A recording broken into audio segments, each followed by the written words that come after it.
Double dealing. This used to be the staple of China's foreign policy with Europe. It pretended to be EU's friend, but strived to drive a wedge through the Union covertly. It strengthened economic partnership with the EU, but tried to colonize poorer nations of Europe through the 17 plus 1 alliance. And this has suddenly stopped now.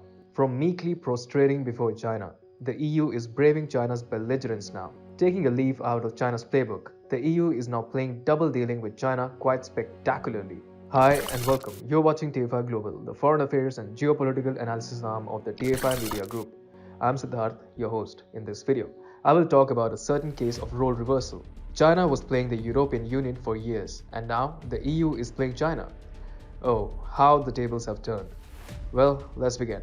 On December 29, the foreign ministers of France, Germany, and the United Kingdom spoke by phone with US Secretary of State Antony Blinken, emphasizing their support for Lithuania as it confronts China's threats. In addition to this, Taiwan's Ministry of Foreign Affairs declared on December 30 that it will assist Lithuania in shifting its markets away from China and expanding the security of its supply chain with democratic partners.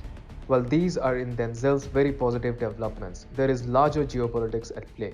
For the large part of the last decade, China was able to play with the European Union as it was successfully able to influence the policies of the EU by weaponizing its 17 plus 1 alliance with Eastern European governments.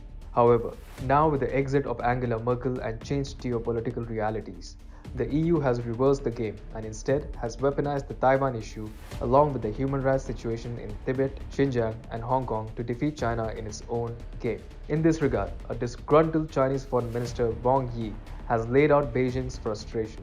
Wang Yi, in an interview with Xinhua News Agency, said that it is hard to imagine that on one hand, Europe seeks to build a comprehensive strategic partnership with China, and on the other hand, it defines China as a systemic rival. This heartfelt cry has come out as the European Union has decided to exact its revenge on China for attempting to divide the EU and monopolize its influence in the continent. This year, the European Parliament put a halt to the approval of an investment treaty with China until sanctions against EU politicians were released. China's penalties for retaliation for Western sanctions on Chinese officials suspected of mass detention of Muslim Uyghurs in Western China.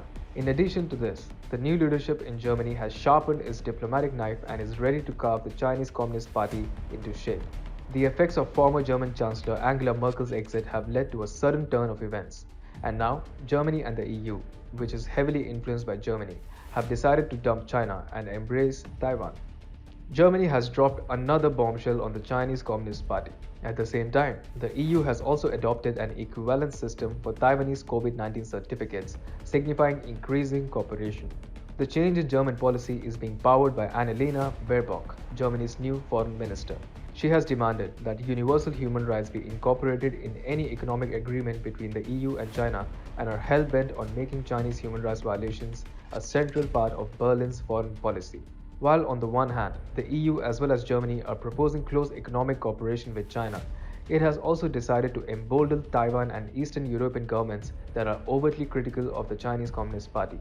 In a coalition agreement signed by the new German government, it has been laid out that China will be treated as a systemic rival.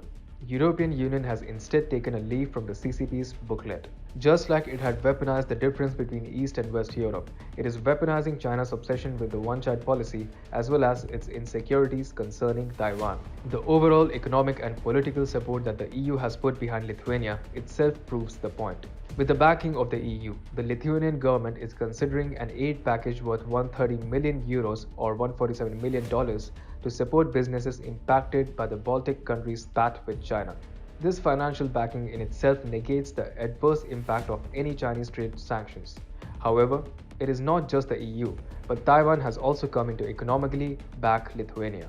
Joanne Wu, the spokesperson for Taiwan's Ministry of Foreign Affairs, applauded the Lithuanian foreign minister's moral courage and the country's commitment to democratic norms. She urged other democratic countries to rally behind the Baltic nation. As the Chinese Communist Party has been trying to punish Lithuania and make an example out of it, Taiwan has stepped up to support its Baltic ally. According to a Taiwanese envoy, Taiwan is planning to establish a semiconductor task force for Lithuania as the two democracies strengthen their connections in the face of China's economic and political coercion. By making Lithuania a hub for semiconductor chip production, Taiwan will create a supply chain behemoth that can cut short the time of already dying Chinese Belt and Road Initiative's efforts in Eastern Europe. It will also make sure that realizing the economic benefits, other Eastern European countries join Lithuania in closer ties with Taiwan. The example of Czech Republic is already a shining example. European Union, by supporting close cooperation with Taiwan, has reversed the diplomatic games that China was playing for years. It has now brought the fight to China's backyard by putting its weight behind Taiwan and by increasing its criticism of CCP's human rights record. The influence of CCP in Eastern Europe is being snatched away by Taiwan, and at the same time, European Union is normalizing throwing one China policy into the bin. Now, that is what you call defeating the paper dragon in its own game.